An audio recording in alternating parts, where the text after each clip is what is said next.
Hello everyone. So today's topic is classification of solids.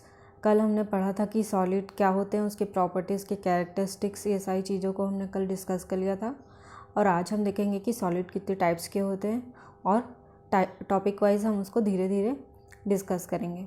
तो सबसे पहले हम अरेंजमेंट की बेसिस पे हम सॉलिड को 2 टाइप्स में डिवाइड करते हैं। पहला होता है क्रिस्टलाइन सॉलिड्स और दूसरा होता है एमॉर्फस सॉलिड। तो सबसे पहले हम क्रिस्टलाइन सॉलिड्स को क्या करते हैं, डिस्कस करते हैं। Solid in which the constituents particles atom molecule और ion are arranged in regular manner throughout the entire 3 dimensional network are called a crystalline solids.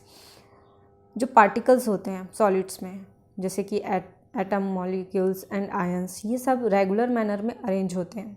मतलब एक पैटर्न में क्या होते हैं, अरेंज होते हैं। जैसे इस टाइप से कुछ अरेंज होंगे, ये है ना, मतलब ये क्या होंगे, पैटर्न में चेंज होंगे, पैटर्न में क्या होंगे, अरेंज होंगे। ठीक, तो इसको हम बोलेंगे क्रिस्टलाइन सॉलिड, जो कि एक नेटवर्क के फॉर्म में रहते हैं। जैसे एक जाल बिछा रहता है, इसी तरीके से ये भी इसका स्ट्रक्चर्स होते हैं। फिर हम देखते हैं कुछ प्रॉपर्टीज़, इसकी क्या क्या प्रॉपर्टीज़ होते हैं क्रिस्टलाइन सॉलिड्स के। तो they have definite geometrical shapes. इसके एक निश्चित क्या होता है, शेप होता है, हम इसको चेंज नहीं कर सकते। They are anisotropic, that is some of their physical properties are different in different directions. इसकी फिजिकल प्रॉपर्टी अलग अलग होती है, अलग अलग डायरेक्शन पे, उसको हम एनिस्टोट्रॉपिक बोलते हैं। जैसे कि मैंने यहाँ इसके स्ट्रक्चर्स को समझाया है।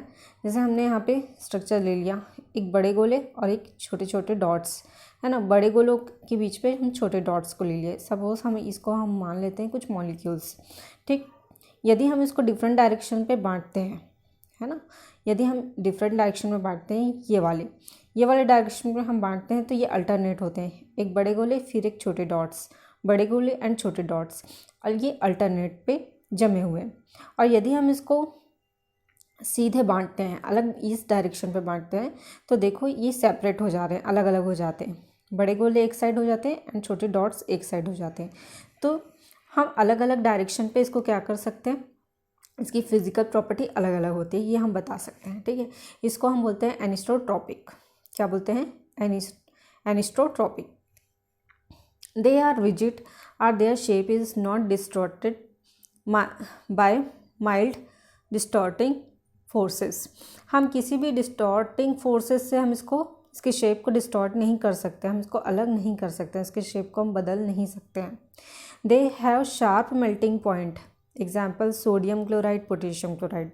तो जो सोडियम क्लोराइड और पोटेशियम क्लोराइड हम कोई एग्जाम्पल लेते हैं, ठीक है, तो इसके जो मेल्टिंग पॉइंट्स होते हैं, इसको मेल्ट करने का जो पॉइंट होता है ना, टेम्परेचर होता है, ये बहुत ज़्यादा शार्प होता है, मतलब हाई होता है। ठीक है, this substance have clean cleavage and can be cut through cleavage by sharp edges knife. हम इसको क्या कर सकते हैं, एक सरफेस पे हम इसको स्मूथली कट कर सकते हैं। ठीक, जैसे ये हम क्वार्ट्स लेते हैं, क्वार्ट्स इसके एग्जांपल है क्रिस्टलाइन सॉलिड का। तो जैसे क्वार्ट्स के जो स्ट्रक्चर्स होते हैं, ये एक पैटर्न में होते हैं, नेटवर्क के फॉर्म पे होते हैं। ठीक है, तो ये हमने स्ट्रक्चर बताया है क्रिस्टलाइन सॉलिड्स का। तो एक बार हम रिवाइज कर लेते हैं क्रिस्टलाइन सॉलिड्स क्या होते हैं। क्रिस्टलाइन सॉलिड्स कैसे होते हैं, एक एटम मॉलिक्यूल आयंस जो होते हैं वो रेगुलर मैनर पे अरेंज होते हैं। ठीक है, एक जाल के फॉर्म पे होते हैं, नेटवर्क के जैसे होते हैं। इसकी क्या क्या प्रॉपर्टी है, ज्योमेट्रिकल शेप इसके डेफिनेट होते हैं, निश्चित होते हैं। एनिस्टोट्रॉपिक होते हैं, यदि हम अलग अलग डायरेक्शन पे हम इसको बांटें इसके स्ट्रक्चर्स को, तो हमको अलग अलग प्रॉपर्टी मिलती हैं। ये कैसे होते हैं, बहुत ही रिजिड होते हैं, बहुत ही कड़े होते हैं। Their shape is not distorted, हम इसके शेप को डिस्टॉर्ट नहीं कर सकते किसी भी फोर्स के through. They have sharp melting point, बहुत ही इसकी मेल्टिंग पॉइंट बहुत ही हाई होते हैं, जैसे सोडियम क्लोराइड और पोटेशियम क्लोराइड के, है ना। दे सब्सटेंस हैव क्लीन क्लेवेज, इसके हम सब्सटेंस को, ये बहुत क्लीन क्लेवेज के होते हैं, इसको हम आसानी से कैसे कर सकते हैं, नाइफ से कट कर सकते हैं। ठीक है, हम क्वार्ट्स के स्ट्रक्चर देख सकते हैं कि नेटवर्क के फॉर्म पे हैं, जो कि ये क्या है, क्रिस्टलाइन सॉलिड के एग्जाम्पल हैं। ठीक है, तो आई होप कि ये वीडियो आपको समझ आया होगा तो लाइक ज़रूर करिए, शेयर करिए एंड सब्सक्राइब किए। तब तक के लिए धन्यवाद।